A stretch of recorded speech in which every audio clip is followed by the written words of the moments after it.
ಈಗ ಜನಗಣತಿ ಯಾಕೆ ಮಾಡ್ತೀವಿ ನಾವು? ಪ್ರತಿ ಬಾರಿ ಜನಗಣತಿ ಯಾಕೆ ಮಾಡ್ತೀವಿ? ಆ ಜನಸಂಖ್ಯೆ ಆಧಾರದ ಮೇಲೆ ಆ ಸಮುದಾಯದವರಿಗೆ ನ್ಯಾಯವನ್ನು ಒದಗಿಸಿಕೊಡ್ಬೇಕು ಅನ್ನುವಂಥ ಒಂದೇ ಒಂದು ಉದ್ದೇಶದಿಂದ ಜನಗಣತಿಯನ್ನು ಮಾಡ್ತೀವಿ.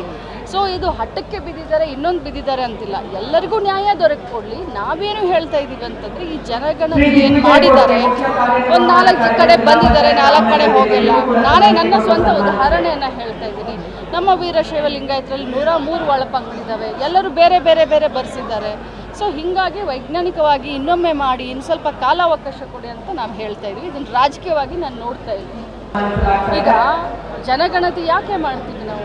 ಪ್ರತಿ ಬಾರಿ ಜನಗಣತಿ ಯಾಕೆ ಮಾಡ್ತೀವಿ? ಆ ಜನಸಂಖ್ಯೆ ಆಧಾರದ ಮೇಲೆ ಆ ಸಮುದಾಯದವರಿಗೆ ನ್ಯಾಯವನ್ನು ಒದಗಿಸಿಕೊಡ್ಬೇಕು ಅನ್ನುವಂಥ ಒಂದೇ ಒಂದು ಉದ್ದೇಶದಿಂದ ಜನಗಣತಿಯನ್ನು ಮಾಡ್ತೀವಿ.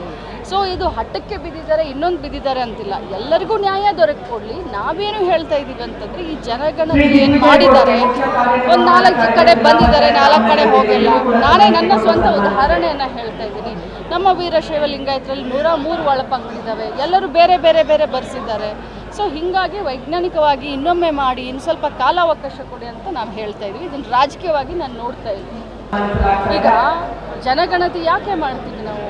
ಪ್ರತಿ ಬಾರಿ ಜನಗಣತಿ ಯಾಕೆ ಮಾಡ್ತೀವಿ? ಆ ಜನಸಂಖ್ಯೆ ಆಧಾರದ ಮೇಲೆ ಆ ಸಮುದಾಯದವರಿಗೆ ನ್ಯಾಯವನ್ನು ಒದಗಿಸಿಕೊಡ್ಬೇಕು ಅನ್ನುವಂಥ ಒಂದೇ ಒಂದು ಉದ್ದೇಶದಿಂದ ಜನಗಣತಿಯನ್ನು ಮಾಡ್ತೀವಿ.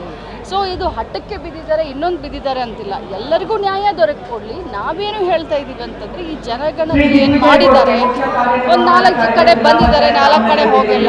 ನಾನೇ ನನ್ನ ಸ್ವಂತ ಉದಾಹರಣೆಯನ್ನು ಹೇಳ್ತಾ ಇದ್ದೀನಿ.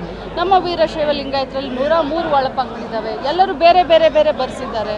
ಸೊ ಹೀಗಾಗಿ ವೈಜ್ಞಾನಿಕವಾಗಿ ಇನ್ನೊಮ್ಮೆ ಮಾಡಿ ಇನ್ನು ಸ್ವಲ್ಪ ಕಾಲಾವಕಾಶ ಕೊಡಿ ಅಂತ ನಾವು ಹೇಳ್ತಾ ಇದ್ವಿ. ಇದನ್ನು ರಾಜಕೀಯವಾಗಿ ನಾನು ನೋಡ್ತಾ ಇದ್ದೀನಿ.